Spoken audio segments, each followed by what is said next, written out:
ನಮಸ್ಕಾರ, ನಾನು ನಿಶ್ಚಿತ ಹಾಗೂ ನೀವು ನೋಡ್ತಾ ಇದ್ದೀರಾ ನಮ್ಮ ಅಡುಗೆ ಚಾನಲ್ ನಿಸ್ time. And if you do not understand Kannada, please to turn on English subtitles up there.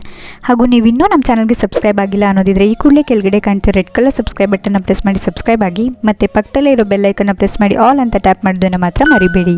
ಇವತ್ತಿನ ವಿಡಿಯೋ ತುಂಬಾ ಸಿಂಪಲ್ ಆದರೂ ಕೂಡ ಸ್ಪೆಷಲ್, ಯಾಕಂದರೆ ಪ್ರತಿಯೊಬ್ಬರು ದಿನ ಸ್ಟಾರ್ಟ್ ಆಗೋದು ಕಾಫಿಯಿಂದನೇ.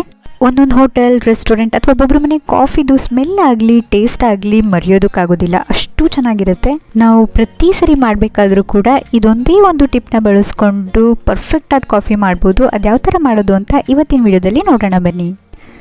ಇವತ್ತಿನ ರೆಸಿಪಿನಲ್ಲಿ ನಾನು ಇನ್ಸ್ಟಂಟ್ ಕಾಫಿ ಪೌಡರ್ ಇದನ್ನು ಯೂಸ್ ಮಾಡ್ತಾ ಇಲ್ಲ. ಇದ್ರ ಬದಲಿಗೆ ನಾವು ನಾರ್ಮಲ್ಲಾಗಿ ಮನೆಯಲ್ಲಿ ಯಾವ ಕಾಫಿ ಪೌಡರ್ ಯೂಸ್ ಮಾಡ್ತೀವೋ ಆ ಕಾಫಿ ಪೌಡರ್ನ ಯೂಸ್ ಮಾಡ್ತಾ ಇದ್ದೀನಿ. ನಾನಿಲ್ಲಿ 2 ಲೋಟ ಕಾಫಿ ಮಾಡ್ಕೋತಾ ಇದ್ದೀನಿ.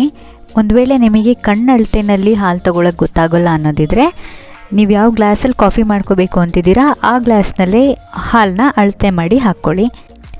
2 ಗ್ಲಾಸ್ ಹಾಲು ಹಾಕ್ಕೊಂಡು ಮೀಡಿಯಮ್ ಫ್ಲೇಮಲ್ಲಿ ಕಾಸ್ಕೋತಾ ಇದ್ದೀನಿ. ಹಾಲು ಕಾದ್ಮೇಲೆ ಸಕ್ಕರೆ ಹಾಕ್ಕೊಳ್ಳಿ. 2 ಗ್ಲಾಸ್ ಹಾಲಿಗೆ 2 ಟೀ ಸ್ಪೂನಷ್ಟು ಸಕ್ಕರೆ ಹಾಕ್ಕೋತಾ ಇದ್ದೀನಿ. ಸಕ್ಕರೆ ನಿಮ್ಮ ರುಚಿಗೆ ತಕ್ಕಂತೆ ಹೆಚ್ಚು ಅಥವಾ ಕಮ್ಮಿ ಮಾಡ್ಕೋಬೋದು.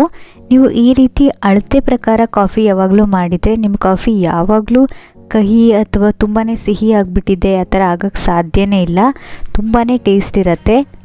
ಇವಾಗ ಇದಕ್ಕೆ 1.5 ಟೀ ಸ್ಪೂನಷ್ಟು ಕಾಫಿ ಪುಡಿ ಹಾಕ್ಕೋತಾ ಇದ್ದೀನಿ. ಇದು ಮೊದಲನೇ ಟಿಪ್ಪು. ನೀವು ಫ್ಲೇಮ್ ಆಫ್ ಮಾಡೋಕ್ಕೆ ಮುಂಚೆನೇ ಕಾಫಿ ಪೌಡರ್ ಹಾಕ್ಕೊಬಿಡಿ. ಕಾಫಿ ಪೌಡರ್ ಹಾಕಿದ ಮೇಲೆ ಒಂದು 5-6 ಸೆಕೆಂಡ್ ಅಷ್ಟೇ ಫ್ಲೇಮ್ ಆಫ್ ಮಾಡಿಬಿಡಿ. ಈ ರೀತಿ ಮಾಡೋದ್ರಿಂದ ಕಾಫಿದು ಅರೋಮಾ ಏನಿದೆ ಅದೆಲ್ಲ ಹಾಲು ಜೊತೆ ನೀಟಾಗಿ ಬ್ಲೆಂಡ್ ಆಗಿ ಒಳ್ಳೆ ಟೇಸ್ಟ್ ಸಿಗುತ್ತೆ ನಮಗೆ. ನೀವು ಜಾಸ್ತಿ ಸಹ ಅದನ್ನು ಫ್ಲೇಮ್ನಲ್ಲಿ ಕಾಫಿ ಪೌಡರ್ ಹಾಕಿದ ಮೇಲೆ ಇಡಕ್ಕೆ ಹೋಗ್ಕೊಡ್ದು, ಯಾಕೆಂದರೆ ಅದು ಕಹಿ ಆಗೋ ಸಾಧ್ಯತೆ ಕೂಡ ಇರುತ್ತೆ. ಕಾಫಿನ ಸ್ಟವ್ವಿಂದ ಇಳಿಸಿದ ಮೇಲೆ 2ನೇ ಟಿಪ್ ಏನಪ್ಪ ಅಂದರೆ, ಒಂದು ಪಾತ್ರೆ ಅಥವಾ ಗ್ಲಾಸ್ನಲ್ಲಿ ಆ ಕಾಫಿನ ಚೆಂದ ಎತ್ತೊಡ್ಕೋಬೇಕು ಮೇಲಿಂದ ಕೆಳಗಡೆ. ಹೋಟೆಲ್, ರೆಸ್ಟೋರೆಂಟ್ಸ್ ಅಥವಾ ಹೊರಗಡೆ ಎಲ್ಲೇ ಮಾಡಿದ್ರು ಇದೇ ರೀತಿ ಮಾಡೋದು. ಅವರು ನೊರೆ ಬರೋವರೆಗೂ ಅದನ್ನು ನೀಟಾಗಿ ಎತ್ತೊಡ್ಕೋತಾರೆ 1-2 ಸರಿ. ಅದಕ್ಕೆ ಕಾಫಿದು ಟೇಸ್ಟ್ ಅಷ್ಟು ಚೆನ್ನಾಗಿರುತ್ತೆ. ಇದೆಲ್ಲ ಸಣ್ಣ ಸಣ್ಣ ಥಿಂಗ್ಸ್ಗಳು ಕಾಫಿ ಮಾಡುವಾಗ ತುಂಬಾ ಮ್ಯಾಟರ್ ಆಗುತ್ತೆ. 2 ಸೆಕೆಂಡ್ ಕೆಲಸ ಅಷ್ಟೇ, ಆದರೆ ಟೇಸ್ಟ್ ಮಾತ್ರ ಕಾಫಿದು ಸೂಪರಾಗಿ ಬರುತ್ತೆ. ಇದನ್ನು ಇವಾಗ ಒಂದು ಗ್ಲಾಸ್ನಲ್ಲಿ ಸೋಸ್ಕೋತಾ ಇದ್ದೀನಿ. ಇವಾಗ ಟಿಪ್ ನಂಬರ್ 3 ಏನಪ್ಪ ಅಂದರೆ, ಯಾವುದೇ ಕಾರಣಕ್ಕೂ ಪ್ಲಾಸ್ಟಿಕ್ ಕಾಫಿ ಸೋಸೋ ಅಂಥ ಜಾಲರಿನ ಯೂಸ್ ಮಾಡಬೇಡಿ.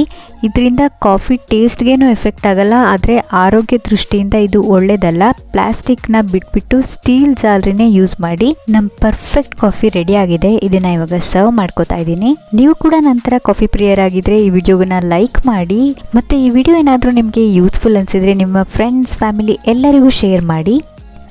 ಈ ವಿಡಿಯೋದಲ್ಲಿ ಬಳಸಿರುವಂತಹ ಎಲ್ಲ ಪ್ರಾಡಕ್ಟ್ಸ್ಗಳ ಲಿಂಕ್ಗಳನ್ನ ಕೂಡ ಕೆಳಗೆ ಡಿಸ್ಕ್ರಿಪ್ಷನ್ ಬಾಕ್ಸಲ್ಲಿ ಕೊಟ್ಟಿರ್ತೀನಿ, ಚೆಕ್ ಮಾಡ್ಕೊಳ್ಳಿ. ನಾನು ನಿಮಗೆ ಸಿಗ್ತೀನಿ ಮತ್ತೊಂದು ವಿಡಿಯೋ ಜೊತೆ. ಅಲ್ಲಿವರೆಗೂ ಹ್ಯಾಪಿ ಕುಕಿಂಗ್.